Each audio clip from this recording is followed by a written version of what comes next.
बिहार की राजधानी पटना में कल के तशद्दुद के बाद आज भी कशीदगी की सूरत हाल। पार्किंग को लेकर हुई झड़प में 2 लोगों की मौत। बीजेपी ने कहा कि रियासत का अमन व अमान हो गया है तबाह।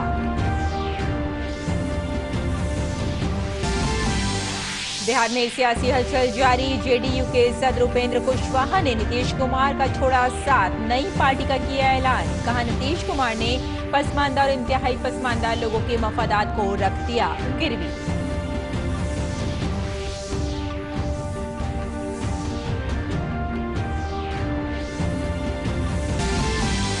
उद्धव ठाकरे ग्रुप ने शिवसेना के नाम और पार्टी निशान पर इलेक्शन कमीशन के फैसले के खिलाफ सुप्रीम कोर्ट का किया रुख। फिलहाल तारीख देने से अदालत का इनकार। दोनों ही ग्रुपों ने मुंबई में बुलाई अपनी अपनी मीटिंग।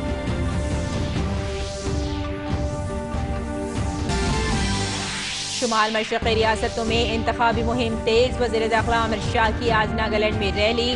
मेघालय के तोरा में पीएस संगमा स्टेडियम में पीएम की रैली की इजाजत न देने पर बीजेपी और हुक्मरान एनपीपी आमने सामने।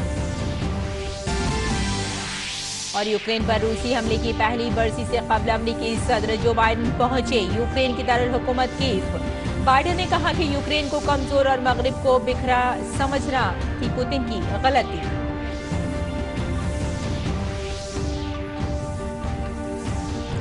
आदाब नाजरीन, खबरनामे में आपका इस्तकबाल है। मैं हूं आपके साथ रेशमा फारूकी। आइए तफसील से अब खबरों पर नजर डालते हैं। बिहार में नज्म नस्क की सूरत हाल एक बार फिर कटहरे में है। इतवार को पटना के जेठोली गांव में पार्किंग को लेकर 2 फरीकों के दरमियान झगड़े में फायरिंग के वाकये में 2 अफराद हलाक हो गए।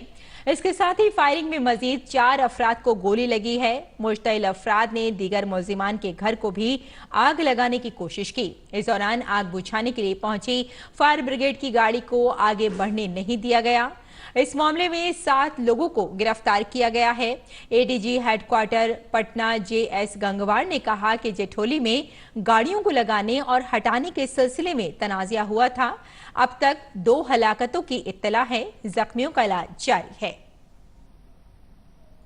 जेटली की जो घटना है वो कल एक आपसी विवाद और वैन और ट्रैक्टर को लगाने को लेकर के फतुहा अनुमंडल के नदी थाना क्षेत्र के पास में करीब 4-5 किलोमीटर दूर है, वहां पर यह घटना हुई है। 2 तरह के वाहनों को लगाने और हटाने को लेकर के छोटे विवाद या कहासुनी को लेकर के बढ़ गया। इसमें जो बातें प्रकाश में आई हैं उसमें अभी तक गौतम कुमार 24 वर्ष पिता प्रमोद राय, रोशन कुमार उर्फ 18 वर्ष पिता नगेंद्र राय की मृत्यु होने की सूचना है। शेष जख्मियों का इलाज चल रहा है। इस वाक़े पर अफसोस का इजहार करते हुए सीनियर बीजेपी लीडर रविशंकर प्रसाद ने कहा कि बिहार की वजीर आला नीतीश कुमार को अपने रियासत के लोगों की फिक्र नहीं है। साथ ही उन्होंने कहा कि रियासत में इस तरह के वाकयात की वजह से एक बार फिर रियासत बिहार का लॉ एंड ऑर्डर खतरे में है। पटना में हिंसा पर बातचीत करने के लिए मौजूद है पूर्व केंद्रीय मंत्री और वरिष्ठ भाजपा नेता रविशंकर प्रसाद। सर, पटना में राजधानी के पास इस तरह की हिंसा हो रही है, बहुत दुखदायी है। मैं बहुत दुखित हूं। मेरा अपना क्षेत्र है वो। कल ही तो मैं वहां गया था, उसके बगल में गंगा के पार काला दियारा वगैरह में हजारों लोग आए थे, बड़ा कार्यक्रम था। और शाम में पहुंचता हूं तो मालूम ये घटना हो गई। नीतीश कुमार जी, ये घटना क्यों हो रही है? आपके घर से 35 किलोमीटर की दूरी पर यह घटना हो रही है। आपकी पुलिस क्या कर पा रही है? मैं बिहार पुलिस को जानता हूं, वो रोक सकती है। तो क्या कुछ लोग उसको रोकने में रोड़े अटका रहे हैं? क्यों घटना होती है? पुलिस के सामने लोग मारते हैं, आग लगती है, अभी भी चल रहा है। सर, कोई 1-2 घंटे में कोई काबू ना पाया जाए किसी गुटबाजी में तो वो बात समझ में आती है, लेकिन पूरा दिन बीत जाए, 2-2 दिन हिंसा हो और पटना राजधानी से बिल्कुल पास हो, ये नीतीश कुमार का इकबाल खत्म हो गया उनकी सरकार का। सुशासन बाबू छोड़ दें अब। और कोई पहली घटना हुई है क्या? पटना, भागलपुर, मुजफ्फरपुर, बेतिया, मुंगेर, गया, मैं किसकी बात कहूं? मैं अभी तो शहरों की ही मैंने बात कही है। और ये इसलिए हो रहा है, फिर पूछ रहा हूं कि नीतीश कुमार जी जिस संगत में गए हैं उसमें तो होना ही था ना। आप कह रहे हैं आरजेडी के साथ सरकार बनाई तो जो मैंने साफ बता दिया, जिस संगत में गए तो होना ही था। क्योंकि जो लोग हैं उनको मालूम है कि हम कुछ भी करेंगे कार्रवाई नहीं होगी। उपेंद्र कुशवाहा ने जेडीयू छोड़ी, वो भी कुछ ऐसे ही कह रहे हैं कि दरअसल सरकार नीतीश कुमार नहीं तेजस्वी चला रहे हैं और पार्टी भी छोड़ दी है, नई पार्टी बनाने की बात कर रहे हैं। जदयू में काफी बेचैनी मुझे मालूम है, मैं उन पर तो कोई कमेंट नहीं करूंगा, लेकिन जदयू के खंभे कमजोर हो रहे हैं तो मुझे विश्वास है। आगे आगे देखिए होता है क्या। बहुत बहुत धन्यवाद रविशंकर प्रसाद। उनका कहना था कि जिस संगत में नीतीश कुमार गए हैं तो ये होना ही था और आखिर हिंसा पर जल्द काबू क्यों नहीं पाया गया। कैमरामैन प्रबंध नेगी के साथ शैलेंद्र मिश्र, DD news, Delhi. Janata Dal United JDU में आपस की लड़ाई पर उतरे उपेंद्र कुशवाहा ने आखिरकार पार्टी छोड़ने का ऐलान कर दिया है। उपेंद्र कुशवाहा ने आज पटना में अपने हामियों के साथ 2 दिन तक मीटिंग करने के बाद जेडीयू छोड़ने का ऐलान किया।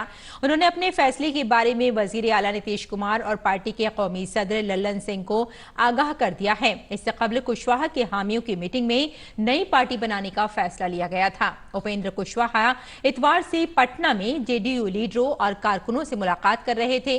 पूरे बिहार से जेडीयू के हजारों कारकुनों से मुलाकात के बाद उपेंद्र कुशवाहा ने पार्टी छोड़ने का फैसला किया। उपेंद्र कुशवाहा ने कहा कि हमने फैसला किया है कि हम एक नई पार्टी बनाएंगे और हम इस पार्टी के साथ आगे बढ़ेंगे। कुशवाहा ने कहा कि उन्हें नई पार्टी का सदर बनाया गया है और पार्टी का नाम राष्ट्रीय लोक जनता दल है। पार्टी ही बर्बाद हो रही है तो अब उस इंस्ट्रूमेंट से नहीं काम चलने वाला है। अब नया इंस्ट्रूमेंट चाहिए, नया इंस्ट्रूमेंट चाहिए, क्योंकि पूरी विरासत को अब आगे बढ़ाने की जवाबदेही अपने ऊपर लेनी है। तो पूरी एक नया हम लोग को नया इंस्ट्रूमेंट चाहिए, अर्थात नई पार्टी चाहिए। यह पार्टी आगे पूरी विरासत को आगे ले चलेगी। जननायक कर्पूरी ठाकुर जी की विरासत को हम बंधक नहीं बनने देंगे। नई पार्टी बनाने का काम हमको करना है और नई पार्टी जो बनाने का निर्णय हमारे साथियों ने लिया है, जिसका राष्ट्रीय अध्यक्ष बनने की जवाबदेही भी मेरे ऊपर सौंपी है, उस पार्टी का नाम है राष्ट्रीय लोक जनता दल। राष्ट्रीय लोक जनता दल। इससे पहले उपेंद्र कुशवाहा ने कहा था कि बिहार में तेजस्वी यादव को इख्तियार सौंपने का फैसला इस रियासत को बर्बाद कर देगा। बिहार में दोबारा जंगल राज लौट आएगा।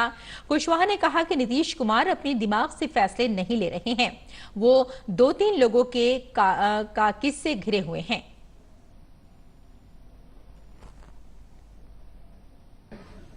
वह बहुत ही बुरा है, न सिर्फ नीतीश जी के लिए बल्कि बिहार की जनता के लिए, जनता दल यूनाइटेड के लिए, पार्टी के साथियों के लिए, सब के लिए।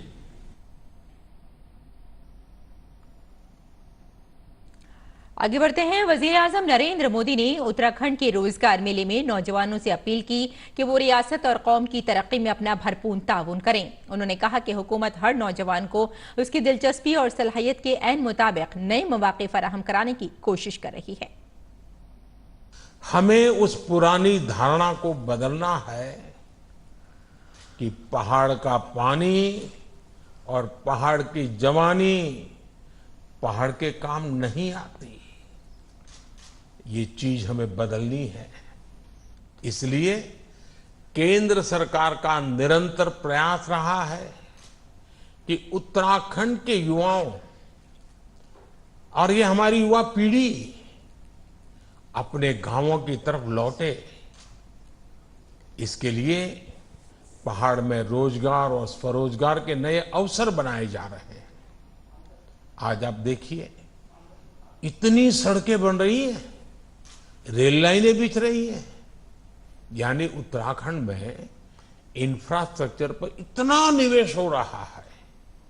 इससे दूर सुदूर गांवों तक आना जाना तो आसान हो ही रहा है, बड़ी संख्या में रोजगार भी बन रहे हैं। पीएम मोदी ने कहा कि मुद्रा योजना रोजगार और खुद के रोजगार में भी काफी मदद कर रही है। मुल्क भर में 38 करोड़ मुद्रा कर्ज दिया गया है। उत्तराखंड के हमारे हजारों दोस्तों ने भी इसका फायदा उठाया है।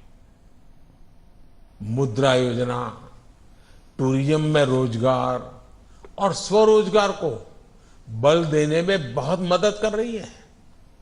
इससे दुकान, ढाबे, गेस्ट हाउस, होम स्टे ऐसा व्यवसाय करने वाले साथियों को 10 लाख रुपए तक का ऋण बिना गारंटी के मिल रहा है। पूरे देश में अभी तक 38 करोड़ मुद्रा ऋण दिए गए हैं। ये ऋण पाने वाले लगभग 8 करोड़ युवा पहली बार उद्यमी बने हैं। इसमें भी महिलाएं, एससी, एसटी, ओबीसी वर्ग के हमारे साथी, उनका हिस्सा सबसे ज्यादा है। पीएम मोदी ने कहा कि मुल्क में बढ़ती हुई इंटरनेट और डिजिटल खिदमात से न सिर्फ शहरों बल्कि देहातों में भी हजारों नौजवानों के लिए रोजगार के मौके बढ़े हैं। पीएम ने कहा कि उत्तराखंड के दूर दराज इलाकों को सड़क, रेल और इंटरनेट से जोड़ा जा रहा है और सियाहत को भी फरोग मिल रहा है। इसकी वजह से उत्तराखंड के नौजवानों को इसी जगह पर रोजगार मिल रहा है जिसके लिए वो पहले बड़े शहरों का रुख करते थे।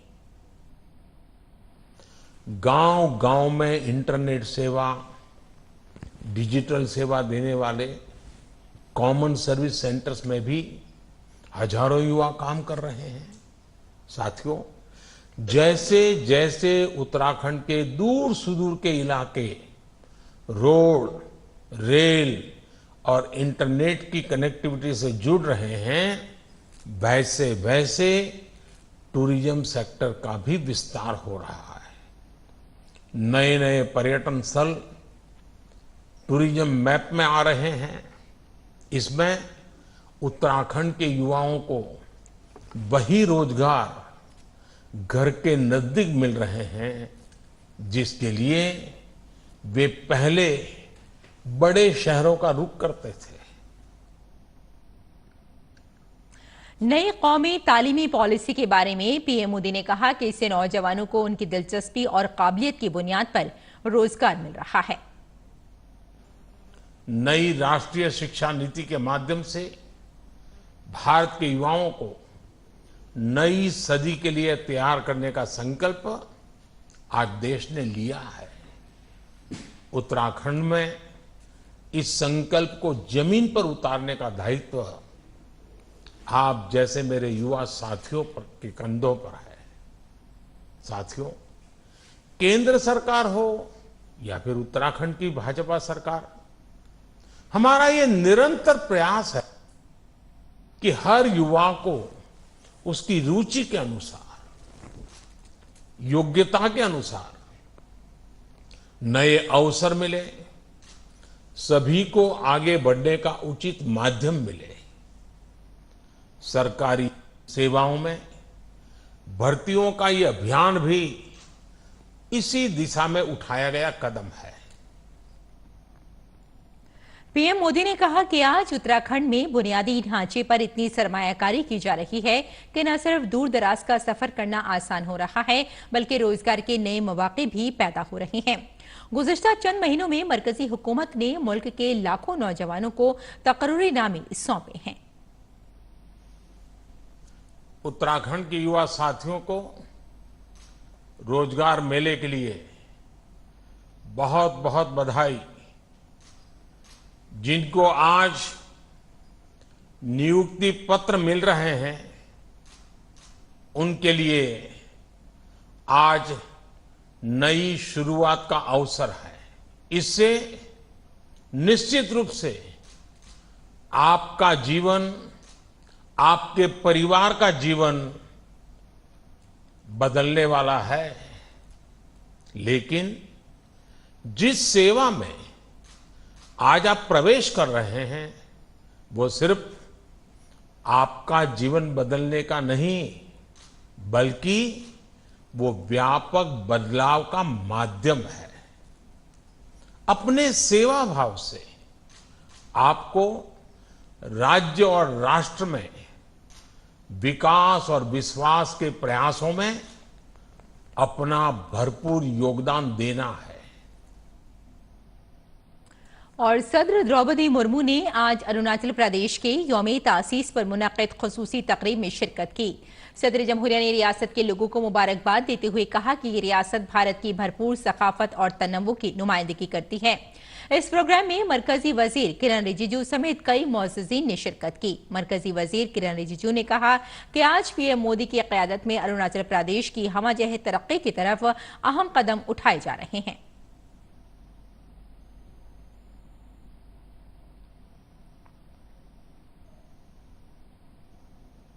जब हम प्रदेश को एक नई दिशा में ले जाना चाहते हैं, अरुणाचल प्रदेश को प्रॉस्पेरस स्टेट बनाना चाहता है, तो हर एक नागरिक का योगदान चाहिए। ऐसा नहीं हो सकता है कि काम करने वाला करेगा और कुछ लोग बदनाम करते रहेगा। जिसको इनाम मिलना चाहिए उसको चप्पड़ फाड़ के इनाम देना चाहिए, और जो गलत काम करता है उसको भी कड़ी से कड़ी सजा देना चाहिए। हमारा प्रदेश में कितने लोगों ने अपना कुर्बानियां दे करके आज यहां पहुंचा है। और उद्धव ठाकरे ग्रुप ने शिवसेना का नाम और पार्टी निशान शिंदे फरीक को मिलने के बाद आज सुप्रीम कोर्ट का रुख किया। उनके वकील अभिषेक मनु संघवी ने इलेक्शन कमीशन के हुक्म के खिलाफ दरख्वास्त पर जल्द समाअत का मुतालबा किया, लेकिन सुप्रीम कोर्ट ने समाअत के लिए तारीख देने से इनकार कर दिया और कहा कि मज़कूरा फहरिस्त में शामिल किए बगैर अदालत कोई तारीख नहीं दे सकती है। अदालत की जानिब से कहा गया है कि बाकायदा कार्रवाई मुकम्मल करने के बाद दरख्वास्त गुजार कल दोबारा मामले का जिक्र कर सकते हैं। इस दौरान बजट इजलास से पहले महाराष्ट्र में काबीना की तौसी के बारे में कयास आराइयां जारी हैं। इलेक्शन कमीशन की जानिब से एकनाथ शिंदे के धड़े को हकीकी शिवसेना तस्लीम करने के बाद ये इम्कान मजबूत हो गया है। महाराष्ट्र कानून साज असेंबली का बजट इजलास 27 फरवरी से शुरू हो रहा है। इस वक्त हुकूमत में 18 वुज़रा हैं, जिनमें से 9 बीजेपी और 9 शिवसेना के हैं।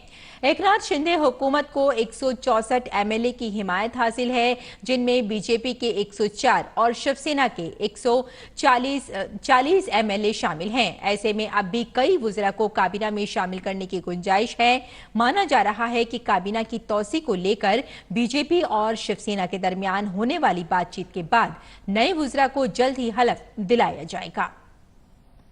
दूसरी तरफ उद्धव ठाकरे के लीडर संजय रावत के खिलाफ बेबुनियाद इल्जामात लगाने का मुकदमा दर्ज किया गया है। नासिक की पंजावती पुलिस ने संजय रावत के खिलाफ आईपीसी की दफा 500 के तहत मुकदमा दर्ज किया है। संजय रावत ने दावा किया था कि शिवसेना पार्टी का नाम और निशान तीर धनुष खरीदने के लिए 2000 करोड़ रुपए का सौदा किया गया है। इस इल्जाम की तरदीद करते हुए शिवसेना ने संजय रावत पर तनकीद की कि वो सुप्रीम कोर्ट और इलेक्शन कमीशन जैसे इदारों को बदनाम करने की कोशिश कर रहे थे।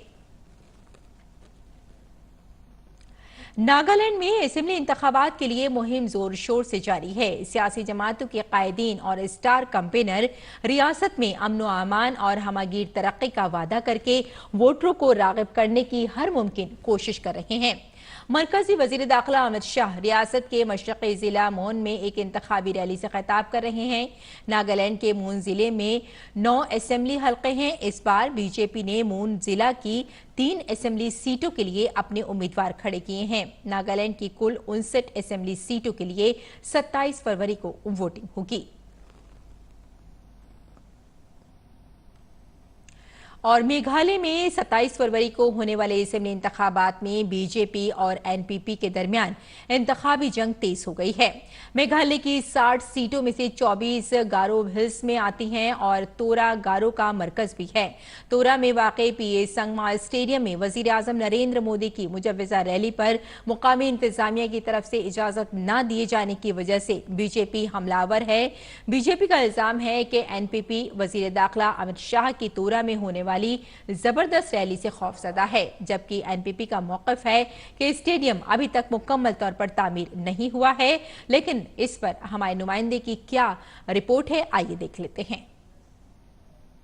मैं इस वक्त पीए संगमा स्पोर्टिंग कॉम्प्लेक्स में खड़ा हूं, जो तुरा में स्थित है, और ये स्टेडियम बीजेपी और एनपीपी के बीच में सियासी मुद्दा बन गया है। बीजेपी चाहती थी कि 24 फरवरी को प्रधानमंत्री नरेंद्र मोदी इसी स्टेडियम में आकर रैली को संबोधित करें, लेकिन उन्हें परमिशन ये कहकर मना कर दी गई कि अभी भी इस स्टेडियम में कंस्ट्रक्शन वर्क चल रहा है। बीजेपी का यह कहना है कि अगर स्टेडियम पूरी तरह से तैयार नहीं था तो दिसंबर में मुख्यमंत्री कॉनरेड संगमा ने इस स्टेडियम का उद्घाटन कैसे कर दिया। आप देख सकते हैं ये जो स्टेडियम है एक परफेक्ट प्लेस हो सकती थी प्रधानमंत्री की रैली के लिए, क्योंकि यहां पर 9,500 स्पेक्टेटर्स एक साथ बैठ सकते हैं। कैमरामैन सेंथिल कुमार और सौरभ बख्शी के साथ मैं विशाल बेरिस्टो, डीडी न्यूज, तुरा। वैसे मेघालय में तमाम सियासी जमातों के स्टार मुहिम चलाने वाले और सीनियर लीडर इंतखाबी मीटिंगें और रैलियां कर रहे हैं और वोटरों के सामने अपना सियासी एजेंडा भी रख रहे हैं। इंतखाबी मुहिम में बदनवानी और तरक्की की कमी के मसाइल नुमाया हैं। Bharatiya Janata Party, National People's Party, Congress और तृणमूल कांग्रेस एक दूसरे पर गैर शफाफियत, सेहत के बुनियादी ढांचे और फलाही स्कीमों के फवाइद गरीबों तक न पहुंचने का इल्जाम लगाती रही है। दूसरी जानिब united democratic party, peoples democratic front, hill state peoples democratic party और voice of the peoples party और इलाकाई सियासी जमातें अपने मसाइल उठा रही हैं। और बीजेपी सदर जेपी नड्डा ने कहा है कि बीजेपी के अलावा तमाम पार्टियां कुनबा परवरी की सियासत करती हैं, जबकि बीजेपी मुल्क की वाहिद पार्टी है जो एक नजरिए पर मबनी और अपने कारकुनों की पार्टी है। बीजेपी सदर ने ये बात कर्नाटक के उडुपी में जिला बूथ कमेटी के कन्वोकेशन में कही। कांग्रेस पार्टी भी परिवार से बाहर नहीं है। मां, बेटा, बेटी सब वर्किंग कमेटी में, ये सब परिवार की पार्टियां हैं। समाजवादी पार्टी परिवार की पार्टी, राष्ट्रीय जनता दल परिवार की पार्टी, शिवसेना उद्धव ठाकरे परिवार की पार्टी, ममता परिवार की पार्टी, बीजू एक व्यक्ति की पार्टी, वाईएसआरसीपी परिवार की पार्टी, तेलंगाना राष्ट्रीय समिति, भारतीय राष्ट्रीय समिति परिवार की पार्टी, एआईडीएमके परिवार की party. All parties are family parties. It is only Bharatiya Janata Party which is a party with an ideology, which has got a mass following and which has got a cadre like you, that we have to understand. Jagdish Tytler को all India Congress committee का रुकन बनाने पर BJP ने एक बार फिर कांग्रेस को निशाना बनाया है। एक प्रेस कॉन्फ्रेंस में बीजेपी के तर्जुमान गौरव भाटिया ने पूछा कि जब जगदीश टाइटलर जैसे मुलजिम को एआईसीसी का कारकुन बनाया जाता है तो इससे क्या पैगाम जाता है। गौरव भाटिया ने कहा कि कांग्रेस का असली चेहरा बेनकाब हो गया है। बीजेपी के तर्जुमान गौरव भाटिया ने भी राहुल गांधी पर तंज किया और कहा कि राहुल गांधी और जगदीश टाइटलर दो जिस्म और एक जान हैं। आगे बढ़ते हैं। ज़राअत और किसानों की बहबूद की वजारत ने इस साल 2022-23 के लिए जायद फसलों की सूरत हाल पर एक कॉन्फ्रेंस का एहतमाम किया। ज़राअत और किसानों की बहबूद के मरकजी वजीर नरेंद्र सिंह तोमर के साथ महकमे के सेक्रेटरी मनोज आहूजा, महकमा खाद के सेक्रेटरी अरुण सिंघल, ज़रई तहकीक और महकमा तालीम के सेक्रेटरी हिमांशु पाठक के साथ वजारत की तमाम ज्वाइंट सेक्रेटरीज मौजूद थे। डिजिटल मीडियम के जरिए मुनक़िदा कॉन्फ्रेंस में रियासतों के नुमाइंदे भी मौजूद थे। जायद फसलों पर मुनक़िदा इस कॉन्फ्रेंस में वज़ीर ज़राअत ने मरकजी हुकूमत की किसान दोस्त पॉलिसियों का जिक्र किया, जमीन की जरखेजी को मजबूत रखने के लिए किए गए इक़दामात का जिक्र किया, साथ ही कीमियाई खादों के नुकसानात से भी आगाह किया। मरकजी वजीर ने कुदरती और नामियाती खेती को फरोग देने, किसानों को बरवक्त बीज फराहम करने, मेयारी फसलें उगाने, वक्त और दर्जाए हरारत के मुताबिक फसल उगाने पर जोर दिया। मरकजी वजीर ने कहा कि हुकूमत ने मिट्टी के मेयार को जांचने के लिए 2 मरहलों में 22 लाख सॉइल हेल्थ कार्ड तकसीम किए हैं। साथ ही उन्होंने जोर दिया कि हमें कीमियाई खादों पर सब्सिडी के अखराजात को भी कम करने की जरूरत है। एनडीआरएफ की टीमें ऑपरेशन दोस्त के तहत ज़लज़ला ज़दा तुर्की में राहत और बचाव के कामों को कामयाबी के साथ अंजाम देने के बाद वतन वापस पहुंच गई हैं। एनडीआरएफ ने वहां मलबे में फंसे 2 लोगों की जान बचाई और 85 लाशें भी निकाली। इसके अलावा एनडीआरएफ की मेडिकल टीम ने भी कई लोगों को तिब्बी सहूलियात फराहम की। तुर्किया में मुकामी लोगों ने मदद के लिए भारत की भरपूर तारीफ की। ऑपरेशन दोस्त के तहत तुर्किया में तैनात भारतीय फौज की मेडिकल टीम भारत पहुंच गई। भारतीय फौज की मेडिकल टीम ने तुर्किया में रिलीफ और रेस्क्यू ऑपरेशन किया। वजारत खारजा के तर्जुमान अरिंदम बागची ने ट्वीट किया कि 99 खुद साख्ता टीमों ने बेते के इस्कैंड्रन में पूरी तरह से लैस 30 बिस्तरों पर मुश्तमिल फील्ड अस्पताल कायम किया और चलाया। काबिल जिक्र है कि जल्जले के बाद इस अस्पताल में सैकड़ों मुतासरीन का कामयाब इलाज किया गया। और छत्तीसगढ़ के राजनांदगांव जिले के बोर तालाब थाना इलाके में नक्सली हमले में 2 जवान शहीद हो गए। शहीद फौजियों के नाम ललित समरेंद्र और राजेश सिंह बताए गए हैं। ये वाकया सुबह 7 बजे के करीब पेश आया, जब दोनों जवान बगैर हथियारों के पुलिस कैंप से निकले थे। तकरीबन 1 किलोमीटर के फासले पर नक्सलियों ने उन पर हमला कर दिया। हमले में एक जवान मौके पर ही हलाक हो गया, जबकि दूसरा जवान अस्पताल ले जाते हुए शहीद हो गया। वारदात को अंजाम देने के बाद नक्सलाइट जंगल का फायदा उठाकर फरार हो गए। नक्सलियों की तलाश के लिए मुहिम तेज कर दी गई है। और उत्तर प्रदेश कानून साज असेंबली का बजट इजलास शुरू होते ही अपोजिशन ने आज हंगामा किया। गवर्नर के खिताब के दरमियान एसपी एमएलए वेल में आ गए और रियासती हुकूमत के खिलाफ नारे लगाने लगे। समाजवादी पार्टी के मेंबरान असेंबली ने हाथों में प्ले कार्ड उठा रखे थे। दूसरी तरफ योगी हुकूमत की तरफ से अपोजिशन से ऐवान के वक़ार को बरकरार रखने की अपील की गई। ख्याल रहे कि यूपी हुकूमत 22 फरवरी को असेंबली में बजट पेश करेगी। उत्तर प्रदेश हुकूमत 22 फरवरी को असेंबली में बजट पेश करेगी। वजीर आला योगी आदित्यनाथ ने कहा कि बजट पेश करने के बाद गवर्नर के खिताब और बजट पर ऐवान में बहस की जाएगी। और अमेरिकी सदर जो बाइडन आज अचानक यूक्रेन की दारुल हुकूमत पहुंच गए। यहां वो यूक्रेन के सदर व्लादिमीर ज़ेलेंस्की के साथ नजर आए। बाइडन का ये दौरा चौंका देने वाला है। एक रिपोर्ट के मुताबिक बाइडन के कीव पहुंचने से कबल इस इलाके में नो फ्लाई जोन बनाया गया था। ख्याल किया जा रहा है कि अमेरिकी सदर रोमानिया के फिजाई हुदूद से कीव पहुंचे। यहां मौजूद ज़ेलेंस्की ने उनका इस्तकबाल किया। बाइडन यूक्रेन और रूस की जंग की बरसी से ऐन कबल यूक्रेन पहुंचे हैं। रूस ने गुज़िश्ता साल 24 फरवरी को यूक्रेन पर हमला किया था। इस जंग में अब तक हजारों फौजी मारे जा चुके हैं। ताहम दोनों फरीकों ने कभी कोई अदद-ओ-शुमार मंजर-ए-आम पर नहीं लाए। ऐसे में कयास आराइयां की जा रही हैं कि बाइडन ज़ेलेंस्की के साथ मिलकर कोई बड़ा मंसूबा बना सकते हैं। और खेल की खबरों में जनूबी अफ्रीका में खेले जा रहे खवातीन के T20 वर्ल्ड कप में भारतीय खवातीन टीम आज आयरलैंड से मुकाबला करेगी। भारतीय टीम को टूर्नामेंट की सेमीफाइनल की दौड़ में बने रहने के लिए ये मैच जीतना जरूरी है। दूसरी जानिब आयरलैंड पहले ही वर्ल्ड कप से बाहर है, इसलिए उसके पास खोने के लिए कुछ नहीं है। भारतीय खवातीन टीम इंग्लैंड के हाथों पिछली शिकस्त के बाद इस मैच में वापसी करना चाहेगी। तो नाज़रीन, खबरनामे में फिलहाल इतना ही। इजाजत दें। आदाब।